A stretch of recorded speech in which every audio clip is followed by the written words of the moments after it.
Енді статистика бойынша былтырғы жылдың өзінде 4,5 мыңға жуық қазақтың қаракөз қыздары өзге ұлт өкілдерімен некеге тұрған екен. Енді солардың бәріне айтылатын сынды ескертпені, пікірді қабылдау үшін келіп тұрған Әселге, Алекске рахмет. Бірақ енді сіздердің мына әрекеттеріңізді ақтайын деп тұрған жоқпын. Себебі қазақ айтады, ұлыңды тәрбиелесең, ұрпағың тәрбиелеген, қызыңды тәрбиелесең, ол ұлтың тәрбиелеген дейді. Ал қыз деген ұлттың айнасы, қыз деген ұлттың намысы, қыз деген ұлттың болашағы. Ал енді сіздер қарап отырсам, айнамызды айғыздап, намысымызды таптап, болашағымызға балта шауып кеткендей болып тұрсыздар, сондықтан ақтауға келмейді деп ойлаймын. Бұл пікіріме біреуіңіз қосыларсыздар, біреуіңіз қарсы келесіздер. Дегенменен жалпақ жұрттың пікірінде осылай болады деп ойлаймын. Себебі атаның қаны мен ананың сүтімен қазақ деген ұлтқа берілген тәрбие осы болу керек. Егер бұл ұлттық тұрғыдан ғана алғанда, егер мұсылмандықпен алғанда, өзге ұлт өкіліне, өзге дін өкіліне мүлде қарсы келеді некеге беруге.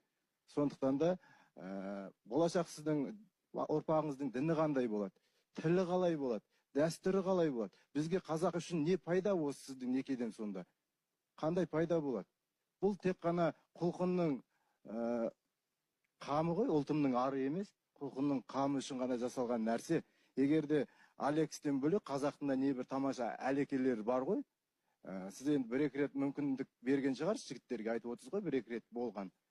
Ал енді шынайы танысып, әлекеңді қаратқан, Алексті қаратқан секілді, енді оңайлықпен қараған жоқ шығар, мына жігітте өзі қасы көзі қиылған Әбдіжаппар сияқты жігіт екен өзі де.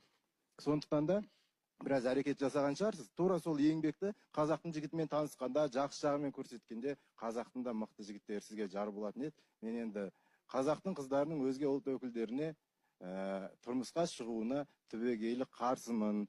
Себебі атам қазақта жаугершілік заманда бір-біріменен жауды, дауды тоқтату үшін қыз алысып, қыз берісетін болған. Сол кезде біздің атамыз қазақ ешқашан қызын бермеген, ондай дерек жоқ, қызды алған керісінше. Қыз алып, Батыр Баян фильмін көрген шығарсыздар. Қалмақтың қызын алып кетті. Сол секілді қазақ ешқашан қызын бермеген. Себебі қан бұзылады, дәстүр бұзылады, діл бұзылады, дін бұзылады, бәр бұзылады. Жалпы айтқанда ұлттың осылай өзгеруіне әсер етеді. Ертең бұлардан туған ұрпақ жарайды, бұл қазақ қып өсірдік деп айтар. Бірақ ол дүбәра болады. Қазір әкесі қазақ, шешесі қазақ, Қазақстанда тұрып жатқандардың өзі қазақтың ұлттық тұрғыдан тәрбиелей алмай отқан уақытта қазақтың тілін білмейтін Алекстер қалай үйретеді оған? Дәстүрін білмейді.